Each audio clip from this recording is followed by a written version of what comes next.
सुलिंदर जी आप स्टेज पर आइए। सुलिंदर जी अमित जी जाकर भी स्टेज पर आइए। अमित जी हेलो चलिए बड़ी जो भी बैठे रहे आप मेकअप रूम में तो आप स्टेज पर आने की कष्ट करें। हेलो हेलो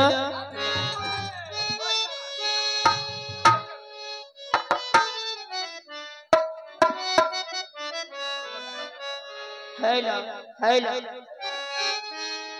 हेलो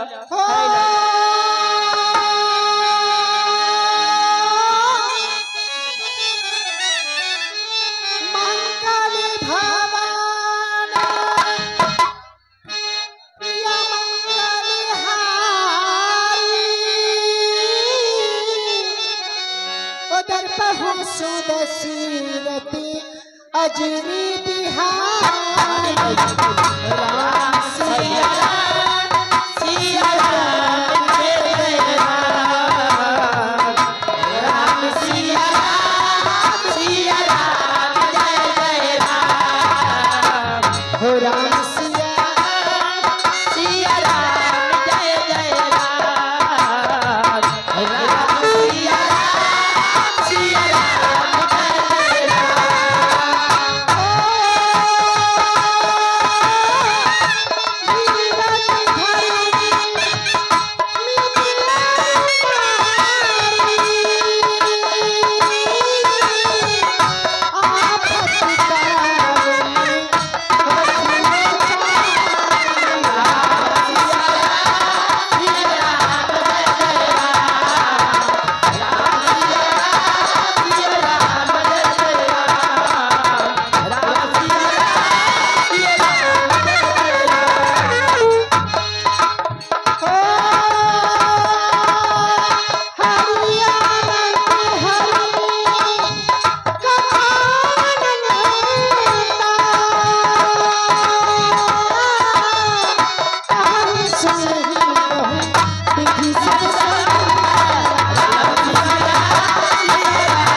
अरे नीली नीली अखिरी मैं क्या करूं, ओठ मेरी लाल लाल मैं क्या करूं, काली काली बाल मेरी मैं क्या करूं, गोरी गोरी गाल मेरी मैं क्या करूं, चेहरे में जाऊंगा हुस्न से छुपाऊंगा, रोना जाएगा पीछे जाओगे, sexy sexy sexy sexy sexy sexy sexy अरे सेक्सी सेक्सी सेक्सी मुझे बोले हैया सेक्सी बोले सेक्सी मुझे बोले हैया सेक्सी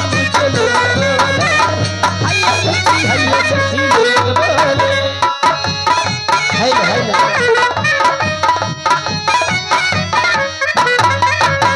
अरे ABCD 1 2 3 4 पी चाहिए जहाँ भी जाऊँ जिधर भी जाऊँ लड़के मांगे मेरा दिल बोली बोली बोली पागल लड़के दिल के है राजा पर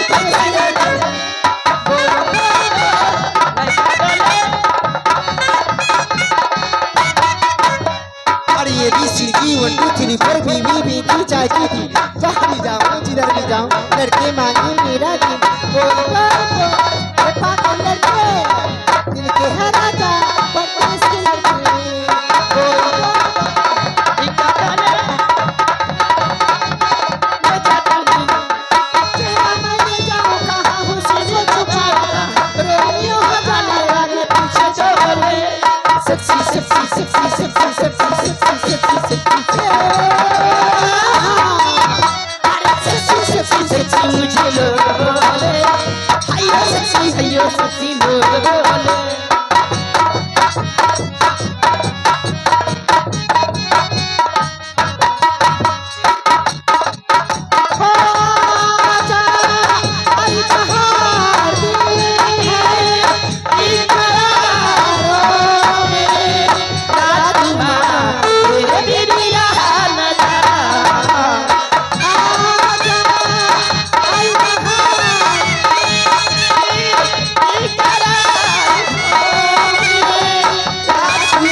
हो तेरे हाथों में पहनाती चूड़ियां हो तेरे हाथों में पहनाती चूड़ियां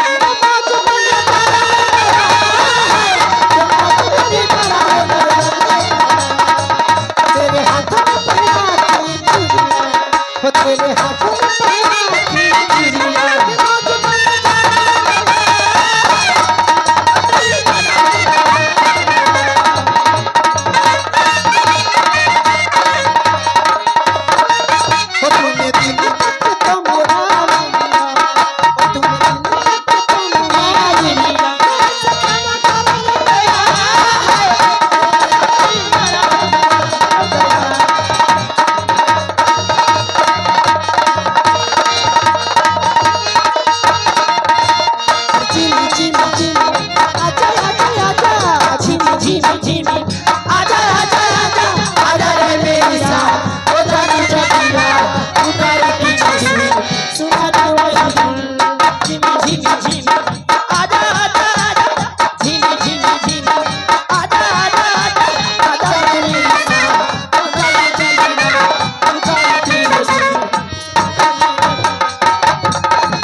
पासवान जी की रंजीत पासवान जी की तरफ से 20 रुपए से अदा फरमाते हैं।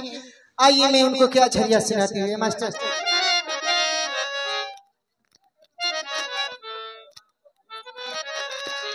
ये आ गए हमारे उर्फ पति कुंदन यादव, उनके तरफ से 20 रुपए से अदा फरमाते हैं। हम अपने कंपनी की तरफ से उन्हें झरिया सुनाती हूँ। हाँ मास्टर जी।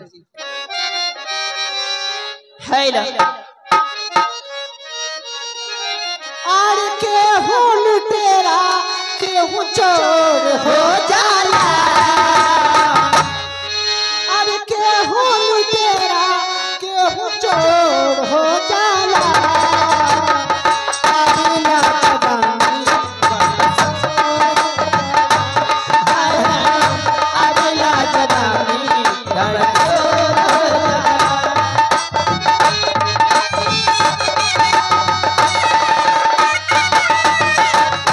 केहू लुटेरा केहू चोर हो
लो चलते